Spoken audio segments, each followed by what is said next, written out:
Hello, everyone, and welcome to Schwab Coaching. My name is Cameron May. I'm a Senior Manager of Trading and Derivatives Education here at Schwab.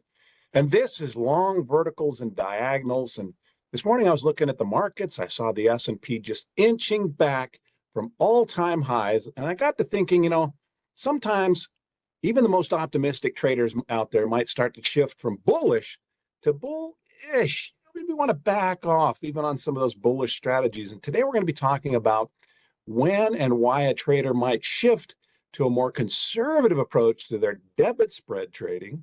And I also want to talk about the sort of hidden risks in doing that. So I think it's going to be a really good discussion. Before we get to any of that, though, let me first of all say hello to everybody who's joining us out there in YouTube and the live stream audience.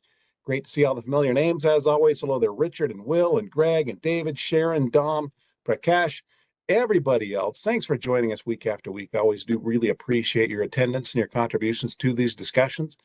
If you're here for the very first time, I want to welcome you as well. And if you're watching on the YouTube archive after the live stream has concluded, enjoy that recording. The recordings are a great way to watch these webcasts. But be aware that you're invited to join us in the live stream if you'd like to be here. This is a Thursday webcast series. We kick things off promptly 11 Eastern time each Thursday. We run it typically 35, 45 minutes. So we'd love to have you here. I also want to let my live stream audience members know that my great friend Brent Moores is hanging out in the chats. Brent and I have now been working together for more than 20 years. Brent, I'm in my 21st year. Brent, I think you're in the 25th or 26th as an educator. Ton of experience there that Brent brings to this. So thanks for having my back there, Brent. Brent and I would also like to issue an invitation to everybody listening. If you have an account on X, give us a follow on X. It's the best place to connect with your favorite presenters in between the live streams. You can find Brent there at Brent Moore CS. You can find me on X at Cameron May CS. But also be aware, as of just a couple of weeks ago, you can link up with me on LinkedIn.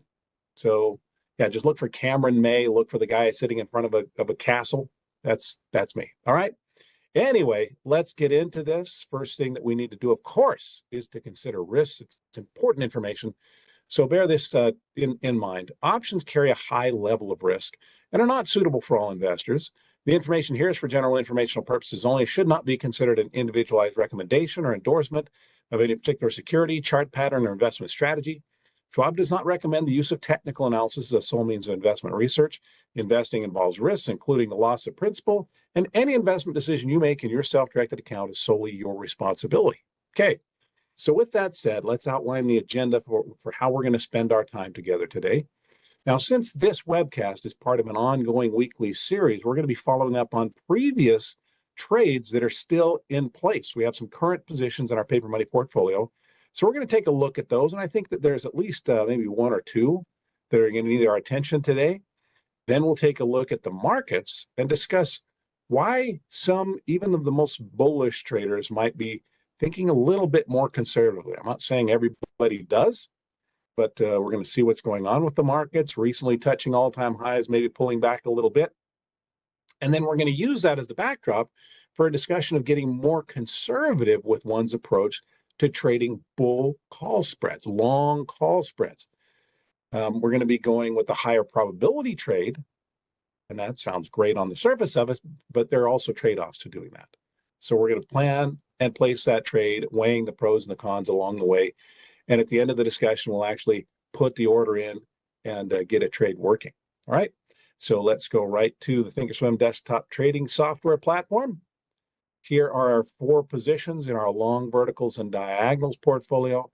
First of all, we have Google, which is right now just a long call, and it is absolutely rocketing. It's killing it, up $8,500 on that one contract. We bought it for 25 bucks-ish. It's now worth $110 per share. What is that, 4 and nearly a half times what we invested? So that's a great trade, but it's not the whole story of this Google trade. Let's go have a look at the history here. So way back here, in the third, fourth week of July, we bought 2 long calls, one of which has already been closed. We closed that at around $75, closed that for a $50 profit. Along the way, we've been selling short calls against the long call positions, creating what we call diagonal spreads. First one, we made a little bit of a profit on that short. Second one was a doozy, not good. Lost 33 bucks on one contract, lost almost $33 on the other contract. So between those two set us back over $65. So that's a big whammy to that $50 profit that we already had. But we rolled to a 255 short call, squeezed out a tiny little profit there. Commissions probably wiped that out. Another short call, we made a 335 profit. Overall, if we consider the now, $85-ish unrealized gain that we have on our current long position, 85, 88, about $88, $89 net there. That helps out a lot with the losses or the lumps that we've taken along the way. We're actually highly profitable on this trade overall. So now we need to decide what to do with it. And I think this can be a tough decision sometimes. You look at what has happened with this long call in the most recent couple of weeks, and this thing has just been shooting up. This was a $235 stock recently, got up to a high now, $292. What do we want to do with this? Trader might have a decision to make here. We could put in an order, try to get out, close this out for our $85 or $8,500 gain. That'd be closing the door on a very profitable trade. Or if the trader thinks that Alphabet or Google, whatever you want to call it, is going to continue to push higher, maybe just seeing a short-term pullback, possibly, maybe we continue to diagonalize this, sell another short call. Only 78 days till expiration. What do we think we ought to do here? It's a tough decision for the trader. Sometimes we have to make those difficult decisions. This really is, it's starting to ease back off of session highs. I think with this one, we're actually going to close it up. With Google, we're going to take the profits. Let's just right-click on that call, create a closing order, sell that call. Looks like we've got a pretty wide spread. That's very common with something that's gone this deep in the money. Natural's at about 108. The mid is about 110 if we're trying to be more generous on this exit. Can we get 109? Let's give it a shot. Maybe go for 109. Let's see if we can close out for 109. I'm going to put that in and let it work. Let's click confirm and send. Now Sharon's saying, why not roll it? We could, Sharon, if we think that the stock is going to continue higher, right? This is a tough decision. With that steep, sometimes a stock will make an extremely strong move. And actually that can, in some instances, signal sort of the beginning of the end of a trend. Do you know what we call that? There are a couple of different names that we might call that when a stock has had a good run and then all of a sudden it really accelerates in the direction of that run. And that's kind of the beginning of the end. Some people call that an exhaustion move. Some call it a blow-off move. But yeah, I have no idea whether this one's going to turn out to be a blow-off move or not. We still have 78 days on this contract. We could stay here and continue to sell calls and see what happens. Or a trader who's already sitting on a very large profit like this one is, maybe they might just decide good enough.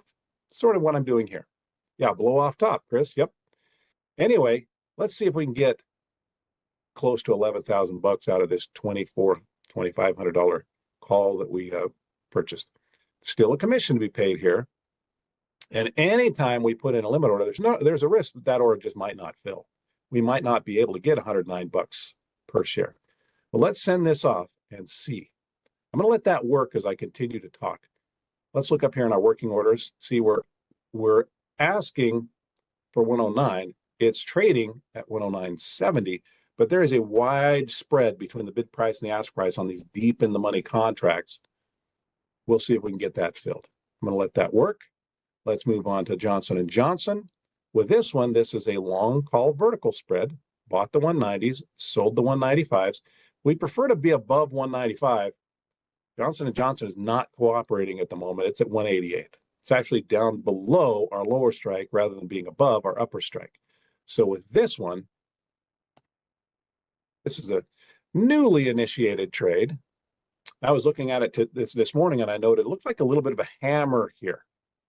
hammer candle, and that actually is happening right on a trend line. So I've written a note in here for us to keep an eye on in future weeks. Consider closing this trade if this trend line breaks. This is a bullish trade. We'd like to get back up here. Right now it's misbehaving. Well, it has been misbehaving, starting to move in the right direction. This one's through December 19th. We're only a couple of weeks into this one. We're going to let this one continue to work. Okay. O'Keefe says, does exhaustion or blow off happen on the downside too? It can. Yeah. Oh, looks like we got out 109.10. So we bought that for $24.75. We closed that contract for 109.10.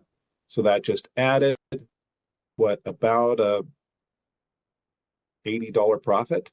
Is that right? More than that.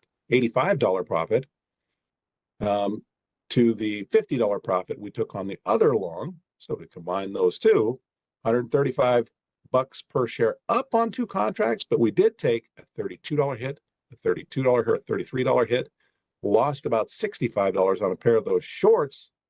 So overall, it's still a highly profitable final outcome. That's nice.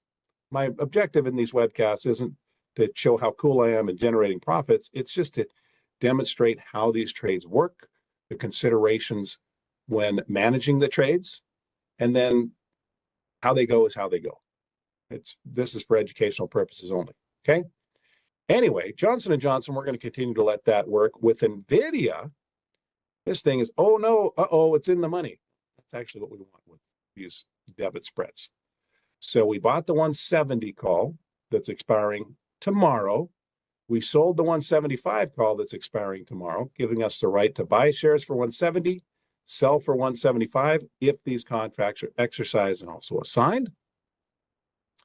Best case outcome is turning this into a $5 value. Look where the stock is right now. We need it to be above 175. It's at 203 with 1 day left. So let's bring up that chart. So here was this trade. This was last week's trade. We took it as we came down to a trend line. We were also at a horizontal area of support. Looked like it was set to bounce. We put this on as a very short-term trade, hoping to be above 175. Here's our spread down here, and it just took off. So 1 day left. Could this thing collapse and go all the way down to 175 or even down below 170? It could. There's just not much time for that to happen anymore. There's an extremely high probability if we allow this to go to expiration that it's just going to have its maximum gain. And the way we structured this, it didn't have a lot of gain compared to the potential loss in the first place. So the decision was made at the outset, let this thing go. Try to optimize the outcome, and that's what we're going to do. So we're going to let that one work. And finally, we have United Health. This is another one where we just have a long call because it was previously part of a long call diagonal spread. The short call has closed out already. So let's see what's going on with this. We're up $727 on this trade. Here's what's going on with United Health. All right. There it is. It took me a second for that drawing set to load. But this trade was taken on the technical apparent evidence of an inverted head and shoulders with an island gap reversal for that head. We broke up through that neckline, and that looked like it was acting as a nice little support there. So we bought a call and then sold one above that. The short strike, we closed out for a $3.20 profit. There was an earnings announcement coming up, so we decided to sort of ride that out with the long option. And so this is what happened with that earnings. Initially, fairly well received, then it faded. What do we want to do with this? We already made $320 profit here. We're currently up over $700 on the long, so we made about $1,000 in realized and unrealized gains to this point. What might the trader do here? Well, I made a little note here. The initial premise of the trade was that the neckline of this inverted head and shoulders was a likely price floor, and that still could be the premise today. So I just made a note here. We're going to consider closing if this support breaks, but until then, how about we sell a call, maybe up above these highs? I don't know where that is. That looks like that might be around maybe 375 up to 380. How much could we possibly get? I have no idea. I haven't looked yet. What if we tried to sell a 380 call for this November 21st expiration? I don't know if there's going to be any sort of a considerable credit there. Let's go have a look. 21st of November. Let's look at the 380 calls. Those are even off the bottom here. We need to add more strikes. Okay. All right. Looks like 248 to 265. Those calls have a delta of 17, or in other words, about a 17% chance that they might expire in the money. I think that's the one that we're going to sell. That's going to be up there above or right at those previous highs. So even if we get a rally, as long as we're below that, we're giving our long call upside potential. But the short call, we just prefer to stay below 380. Let's do that. Let's go to our trade tab. And it's always nice. Come back here, check your quantity, make sure we're doing the right quantity. One contract. Let's click on the bid price. Create an order for one contract here. We're going to sell that 21st of November 380 call. Looks like the natural is 248. The mid is 256. Let's see if we can get 250 out of this. Click confirm and send. Selling the UNH 21st of November 2025 380 call for a limit of 250. Not a guarantee that we're going to get that filled. There is a commission to be paid on this if the order fills, and we're going to send that order off. With that, sold that for 265. All right, we'll see. So we'll see if we can add to that 320 previously realized gain on our short calls. That's it for our current positions. So now let's talk about planning and placing a new trade, but I want to take a look at what's going on with the markets first to see what the sort of conditions are that we're trading in. So let's have a look at the S&P 500. Here's what's been going on.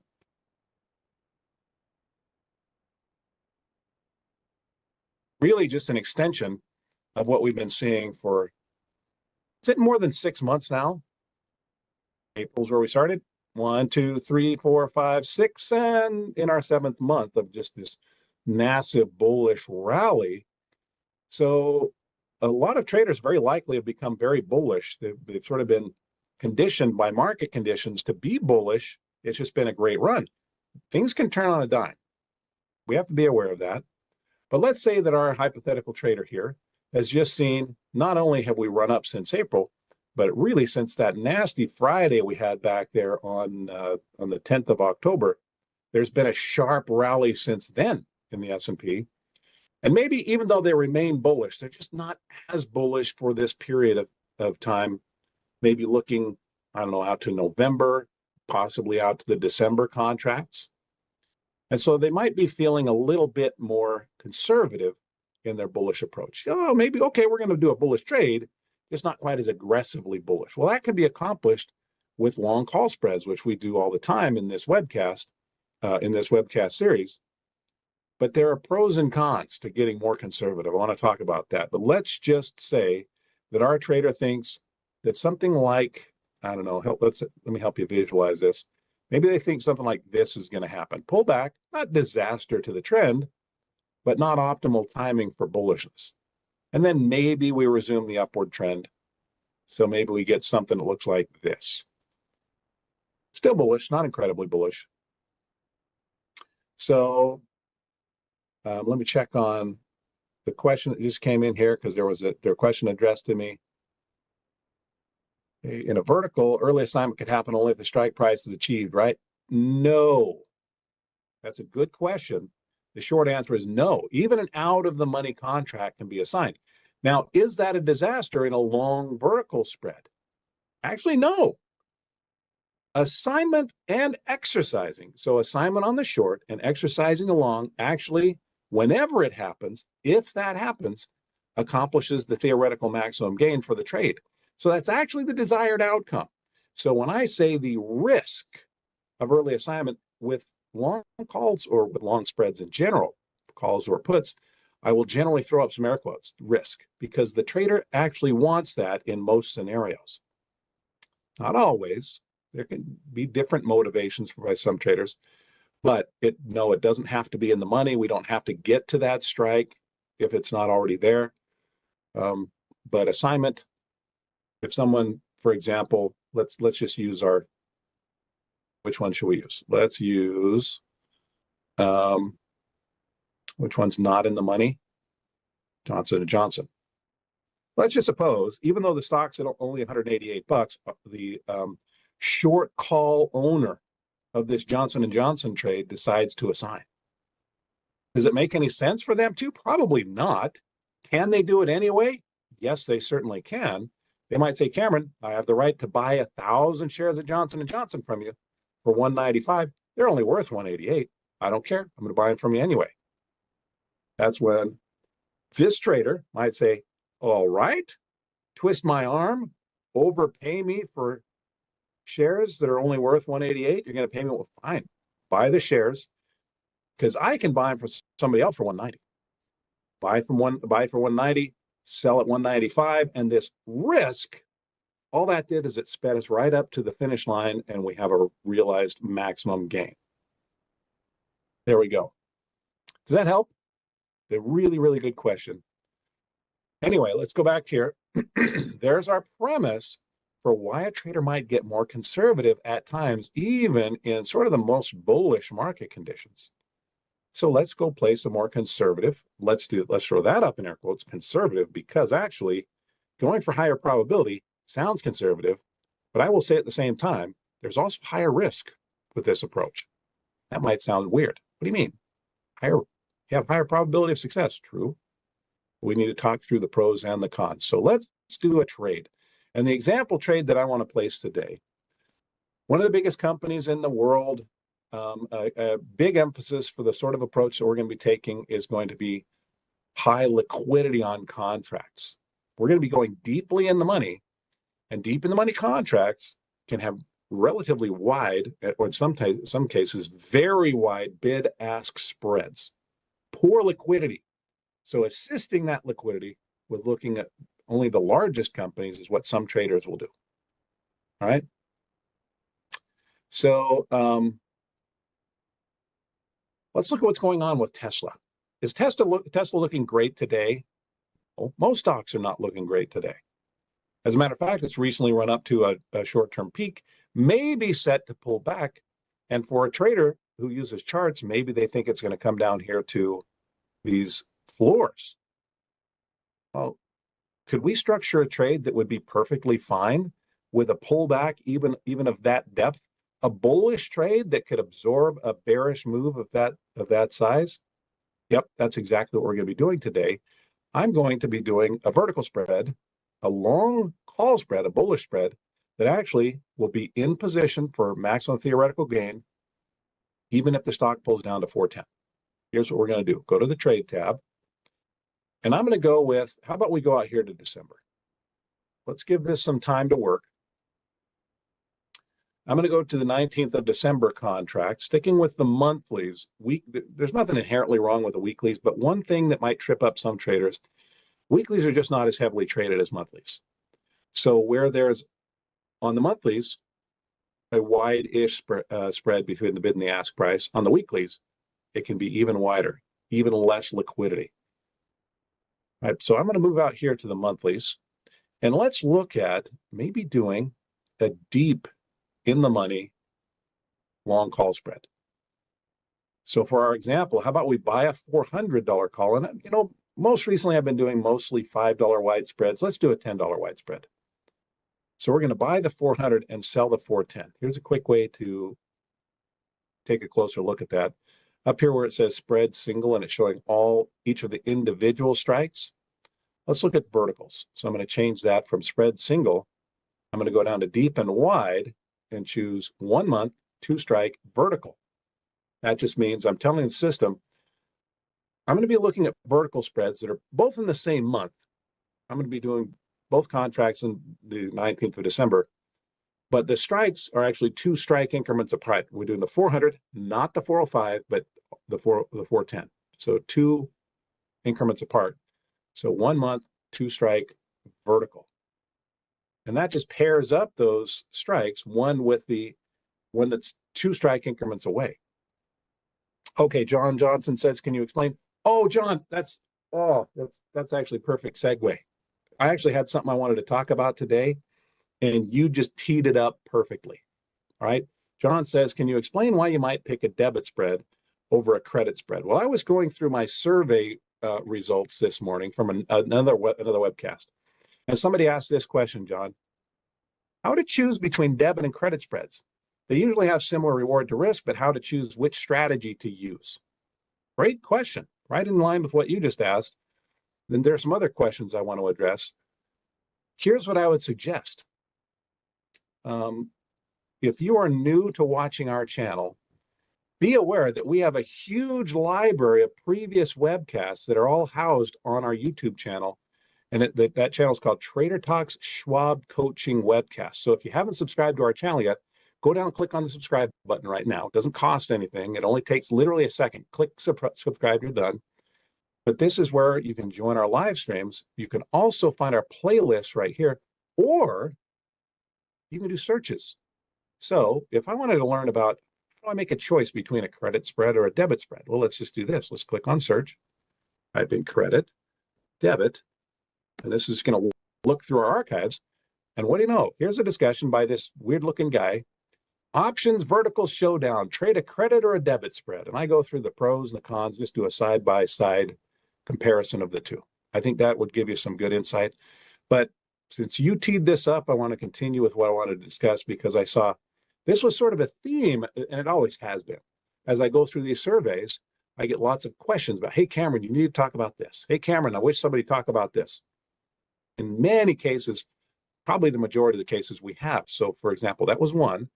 Another person says, I was hoping there would be information on how to set up Thinkorswim from defaults, particularly in the chart tab. Any classes coming up on that? Oh, that's interesting. How do we set up charts? Chart setup.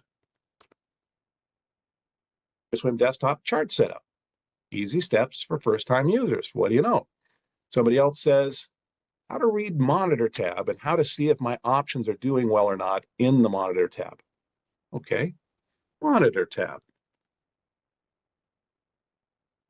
Look at that, lesson 2 of 8, using the Thinkorswim monitor tab. Finally, I'm not going to beat you up too much with this. One more.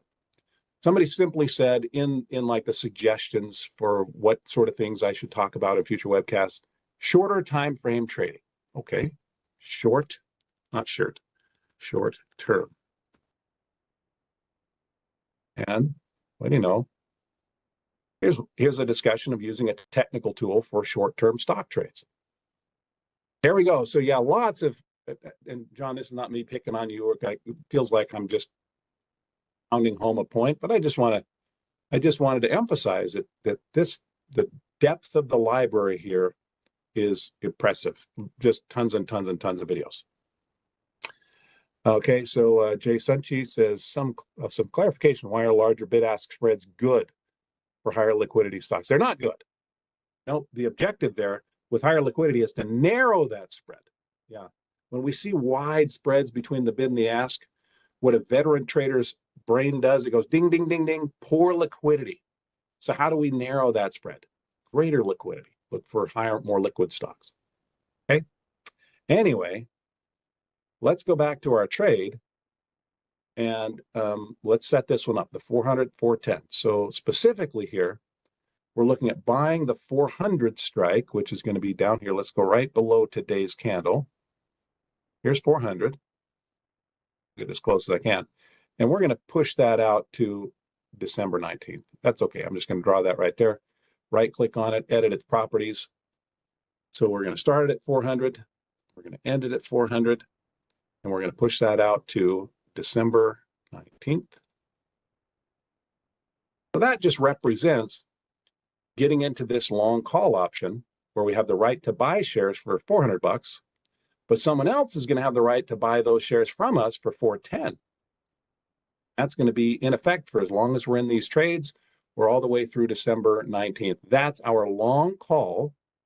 Long because it's a debit spread.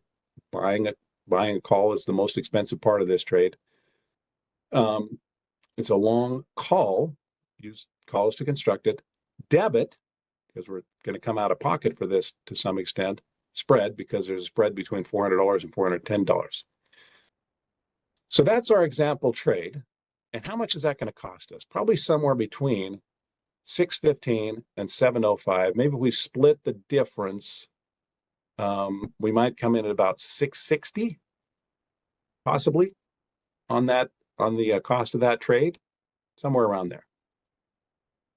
So what are we doing? Why would the trader be motivated to do this? Well, I think you can see visually one of the advantages of setting up this trade all the way down here, because that actually creates a scenario where with a bullish spread like this, all we want to do is be at or above that upper strike as we move toward expiration. Let's get more space here. Let me click on my little right expansion settings icon. Let's change those so that we can see how many days out do we need to go. 39, that's plenty. What about 35? Not enough. I'm kind of a stickler for this. There we go. I like to just have enough space. Anyway, let's pull this drawing out here all the way out to expiration. So this is where we'd like to be as we move toward that December 19th expiration. Well, where are we right now? Mary Burns says, I still have a hard time getting my head around this. Don't we have immediate assignment risk? Again, Mary, what do we want? A great question. What do we want out of this trade? Because this word risk is getting tossed about. We need to be clear. We actually, if we put this trade on and it was assigned, is that a good thing or a bad thing? This short option. Someone buys shares from us for 410. Oh, no. Oh, wait a minute. I just checked my books. I also have the right to buy those same shares for 400. Sell for 410, buy for 400. That's a $10 profit. That looks like it's only going to cost us $6.60 to set up this trade to get there. Assignment is the preferred outcome in most scenarios on these trades. That's a win. That's exactly right, Chris B. Yep. So yes, there's an elevated risk of assignment, but I think plenty of traders, they wouldn't consider that a risk if that's what we want. Still something we have to be aware of, though. Okay, but so what are some of the advantages of structuring the trade this way? Well, it creates a high probability scenario. You can just see that on the chart. We'd like the stock to be up here as we move toward that expiration because that makes assignment likely.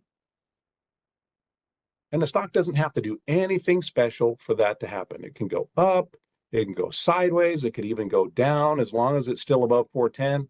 As we cross that 19th of December finish line, we are in position for assignment, at which time, assigned at 410, we buy at 400 or exercise at 400. That realizes the maximum theoretical gain of this trade. And there's a low probability, mathematically, a low probability, less than 50%, actually far less, that we wind up in our max loss zone, which is down here. So let's make this red. It's where we don't want to go. Okay? So there's a high probability of a successful outcome, a low probability of an unsuccessful outcome. This is sounding great. What's the flaw here, Cameron? It's a perfect trade. No, it's not a perfect trade. Let's get into that, okay? Because these are the things that can motivate the trader to do this sort of a trade. But we can't get too blinded just by the good side of a trade. We have to be aware of the risks. One of the risks is if we do, well, one of the trade-offs here is if we do wind up here, how much is the most we can make on a debit spread that we spent $6.60? Obviously, we don't know how much it's going to cost us until we do the trade. I'll bet it's changing right now. Yep, it's already $6.80, probably. Halfway between the bid and the ask. It's getting more expensive because the stock is probably moving in the direction we want it to. Anyway, let's just stick with $6.60. We spent $6.60 to set up a trade that might produce a $10 value at the end. That leaves $3.40 for reward. So if we wind up here, theoretically, we make $3.40. If we happen to fall down here, we can lose as much as $6.60. Now, my rough math says that's twice as much loss potential as gain potential. That's the way it works when we do high probability trading in vertical spreads. There tends to be a teeter-totter effect. When the probability of success goes up, the reward for being successful goes down. When the probability of loss goes down, the pain of that loss, if incurred, goes up. That's the way it goes. All right, let's see. Cola says, Mr. Cameron, Tesla's down 4%. What's your reason for picking this stock? To make a point here, Cola, that's a good question. Might there be a trader who would just prefer that the stock is just looking terrific? Yes. But I wanted to talk about the times when a trader might just feel like, ooh, let's back off a little bit. Let's not be as aggressively bullish. So how might that be accomplished is one point.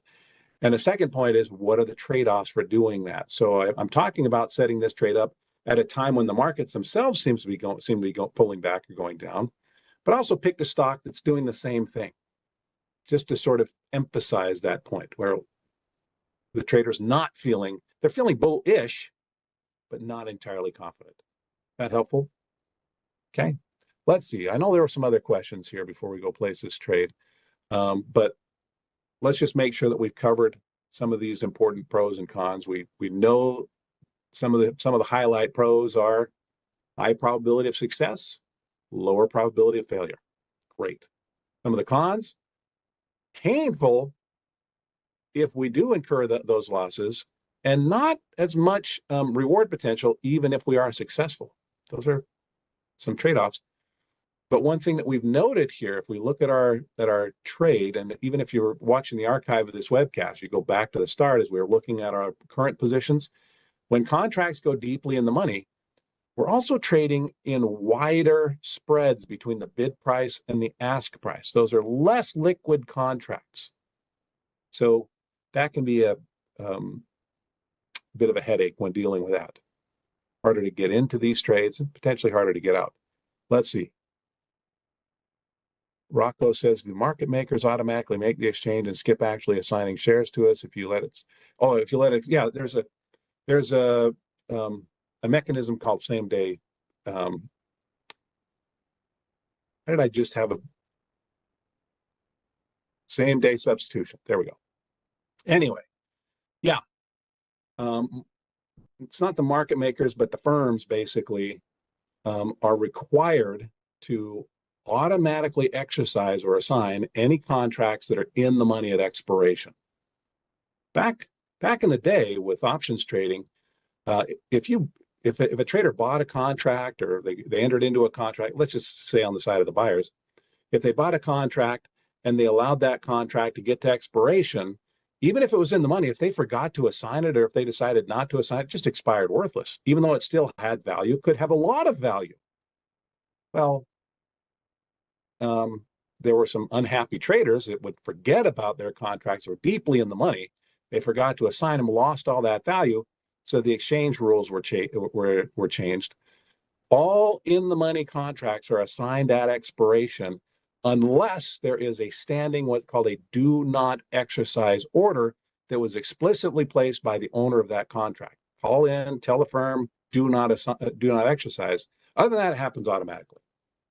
That's a good question. All right.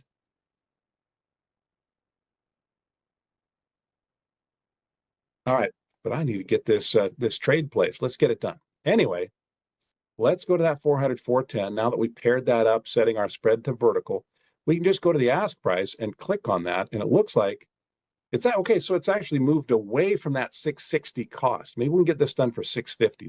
Let's click on the ask price and see if we can do this. Mids at 650. Nah, naturals at 685. We might have to spend up for this.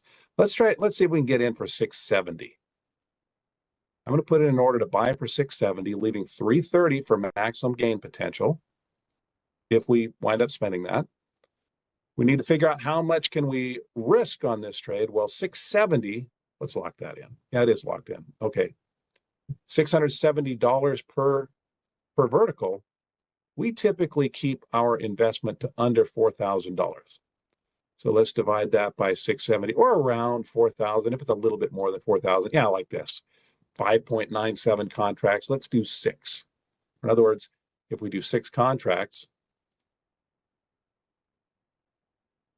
6 times 670 would be a $4,020 investment.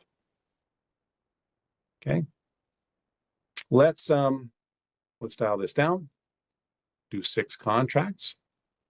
We'll talk about the management of this sort of a trade in upcoming webcasts. So make sure you join me there.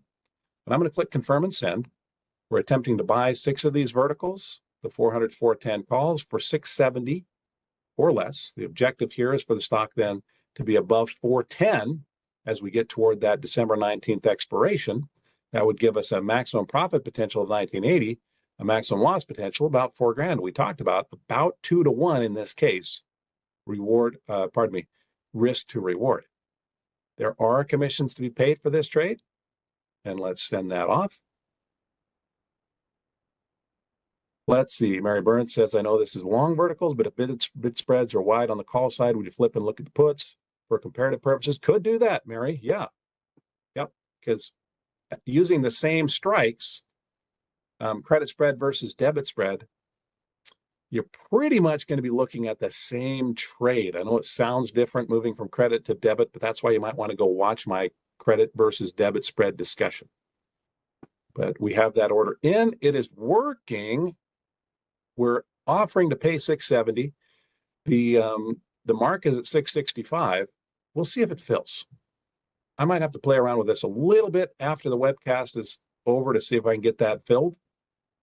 But this is, oh, there it is. Oh, got it right at 670. Okay, perfect. Yeah, but one of the disadvantages in trading these deeper into money contracts, they can be a little bit harder to get filled. Guys, we've accomplished what I set out to do today. I wanted to talk through this premise of when a trader might feel like being more conservative, going for a higher probability scenario. What are the advantages of doing that? What are the motivations for when somebody might do that? But also, what are the trade-offs? And there are significant trade-offs that we have to be aware of. Right? Everybody, thanks for giving me your time today. I definitely appreciate it. This is what we do with our Thursday discussions. We talk through long verticals and diagonal spreads, not just entering them, but also managing them along the way. So if you can put it in your calendar to join me each week or to watch the archives to get follow-up information on these, I think that's a great way to learn. Brent, thanks for helping out in chat. Definitely appreciated. Guys, time for me to let you go. But as I do, a couple of quick reminders. First of all, make sure that you're taking full advantage of the educational resources available to you from Schwab. So if you haven't subscribed to our Trader Talks channel on YouTube, do that right now. It doesn't cost anything. Click on subscribe button. But this is where you can find our playlists of previous webcasts. You can join our live streams. You can also do, as I've demonstrated, keyword searches. Another thing to do is to follow Brent and me on X. That's a great place to connect with us when the camera's off. You can find Brent on X at Brent Morris CS. You can find me on X at Cameron May CS. And if you reply to one of my posts, I just reply right back to you unless you say something that's too hot to handle. But there are times when I say, I'm not touching that.